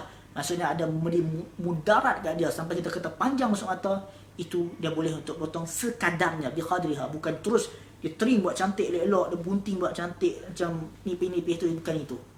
Kalau itu dia buat, untuk itu kita risau. Termasuk dalam ancaman la'anallahu an-namisat wal mutanammisat. Allah larang, untuk Allah laknat orang yang mana dia cabut, potong bulu-bulu di muka dia, termasuk di kening, dan mutanammisat, orang yang minta dicabutkan untuk dibuat macam tu. Jadi sebab itu kita cuba elakkan. Cuma kalau ada kes tertentu, kalau terlalu tebal, panjang sampai tutup mata, itu dia bolehlah buat itu dengan kadar-kadar yang tertentu. Dan tidak nafikan, ada juga yang mengatakan kalau tengah-tengah ni tak apa nak potong. Ada yang mengatakan ia bukan termasuk pada kening. Tapi wallahualam, saya tak potong lah. Walaupun saya bersambung, saya tidak sama pandangan yang kata potong itu, saya tidak potong. Walaupun mungkin ada yang kata boleh dan ada yang membenarkannya. Tapi amalan pribadi saya tak buat lah. Tapi kalau orang lain yang buat sebab dia gatal ke apa, tak ada masalah lah. Sebab mungkin mudarat untuk dia kan tak selesa. Okey. Yang seterusnya, antara yang mengatakan bahawasanya boleh untuk potong bulu mata tersebut, atau bukan bulu mata, kening tersebut, sini kan, contoh tebal, adalah Hasan Al-Basri. Hasan Al-Basri yang mengatakan boleh untuk buat. Untuk contoh kalau tebal sangat ni, semua ni tebal sangat, boleh untuk potong. Tidak ada masalah lah. Tapi sebab tu kita tengok setengah orang penceramah, ustaz-ustaz ilmu agama, mereka walaupun mereka baca kita benda ni boleh buat, tapi mereka tidak buat. Itu sebab apa? Sama macam saya sekarang. Saya membaca pandangan Hasan Al-Basri dan lain mengatakan boleh, tak ada masalah untuk cukur. Tapi saya pun tak buat, tak cukur. Bukan untuk cukur untuk kalau tebal sangat. Tapi saya ni tak tebal sangat lah. Tapi kalau kita tengok ustaz-ustaz lain ada yang tebal. Yang mana mungkin kita nampak macam tak apa elok sangat kening mereka. Dan mereka juga baca, bila orang tanya soalan Q&A dengan dia orang, boleh tak kalau siapa nak potong kening dan nak trim sikit kalau terlalu tebal. Mereka baca pandangan ulama yang kata boleh seperti Hasan Al-Basri dan lain-lain. Tapi hakikatnya mereka pun tak buat. Sebab apa? Sebab mereka, benda itu bukan benda yang diwajibkan untuk kita buang. Itu, selagi mana tak mudaratkan, kita tak payah buang. Itu. Sebab tu jangan kita kata, ustaz ni dia kata macam tu, dia pun tak buat. Tak. Sebab tu bila ada kalanya, fatwa itu dia untuk litaisir, untuk memudahkan orang. Tapi kenapa kadang-kadang kita tengok mufti dia keluarkan satu fatwa tu, tapi dia tidak beramal dengan fatwa tu. Fatwa satu benda yang lain, amalan dia peribadi dia benda lain. Fatwa tu untuk taisir, mempermudahkan orang. Tapi ada kalanya ilmuwan agama atas dasar warak, dia tak buat benda tu. Contohnya kalau mungkin ada orang tanya mufti, kalau kening ni tebal sangat boleh tak? Mufti tu dah boleh buat. Tapi kita tengok mufti pun kening dia tebal, dia tak potong pun. Adakah kita nak kata dia tak beramal? Tak. Bukan masalah dia tak beramal. Itu atas dasar warak. Itu sebab tu kita kena kata, ustaz ni dia kata macam tu, tapi dia pun tak buat. Ada itu dua benda berbeza. Itu. Tapi kita katakan benda ni kalau ada yang mudaratkan, kalau mudarat kena potong lah. Sampai tak nampak mata, bawa motor pun tak elok lah. Itu dia kena buang. Bahkan dia boleh jatuh hukum lain pula.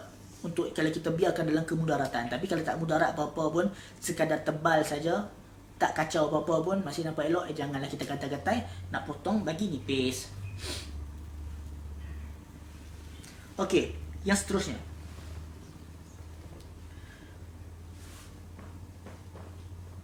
Macam mana pula kalau orang yang perempuan yang ada bulu kat muka ni? Kan setengah orang ada bulu misai kat muka kan, boleh tak untuk buang? Ya, boleh, tak ada masalah. Bahkan kita tengok dalam kitab ni sebutkan, disebutkan dalam Umdatul Khari. Umdatul Khari salah satu syarah Sahih Bukhari. Wala tumna'ul adwiyatul lati tuzilul kalfa wa tuhsinal wajha lizawji wa kaza akhzul sya'ri minhu. Maksudnya wala tumna'u, tidak dilarang untuk menggunakan adwiyah, menggunakan ubat-ubatan yang mana untuk menghilangkan bulu-bulu di muka. Sebab kadang-kadang perempuan ada bulu-bulu kat muka, dia naik dekat macam misai dan lain-lain, itu buang. Kalau suami suruh buang, dia kena buang.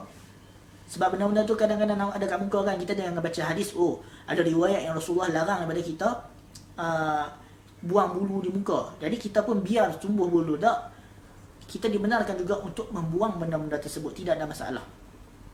Bahkan kalau suami suruh buang, kita buang. Sebab itu dia bukan benda yang mana asal pada badan. Sebab asal wanita ni tidak ada misal bagi wanita asal mereka. Ataupun maksudnya sifat mana kita tengok pada wanita, misai ni dia ciri orang lelaki, dia bukan ciri orang perempuan. Sekiranya lah tiba-tiba ada perempuan yang tumbuh janggut, maka dia kena potong. Kalau suami dah suruh, dia kena potong. Itu sebab dia benda tu benda yang nadir, yang jarang-jarang berlaku, dan itu bukanlah kebiasaan orang wanita. Jadi bila suami kata potong, dia kena potong lah benda-benda kalau dia tumbuh bulu-bulu. Dan kita baca dalam Umdatul Khari, Al-Ma'ini mengatakan kalau ada benda-benda yang mana nampak macam seolah-olah menyerupai kaum lain, dia kena potong. Tapi Al-Ma'ini tak sebut macam itulah. Tapi Al-Ma'ini anda sebutkan ubat yang mana digunakan untuk buang bulu-bulu, itu tidak ada masalah. Untuk apa? Lizauji, untuk suami, bukan untuk orang lain. Untuk suami, bukan untuk, macam kita katakan, bukan untuk menunjukkan kecantikan kita pada orang lain, terutama wanita. Tapi kalau untuk mempersiapkan, memperkemaskan diri untuk suami, itu memang dibenarkan, tidak ada masalah. Kalau suami tegur kata banyak tebal sangat ni benda-benda ni, jadi dia boleh untuk menggunakan apa-apa ubat untuk dia elakkan benda-benda sebegini rupa, tak ada masalah. Wallahu alam. InsyaAllah kita akan sambung pada perbahasan pada esok pagi, pukul 9. Pada esok pagi pukul 9 kita ada kuliah sambung juga berkaitan Ghazwah, iaitu peperangan-peperangan. Minggu lepas kita telah bahaskan perang Uhud. Jadi minggu depan kita akan bahaskan beberapa peperangan yang lain yang mana telah dihadapi oleh Rasulullah dan para sahabat. Esok insya-Allah kita akan bahas perang Hunain, Ghazwah Hunain, dan juga perang Khandaq, atau perang Khandaq ada juga disebut sebagai Ahzab. Itu kita akan bahaskan esok. Jumpa lagi esok pagi insya-Allah pukul 9. Assalamualaikum warahmatullahi wabarakatuh.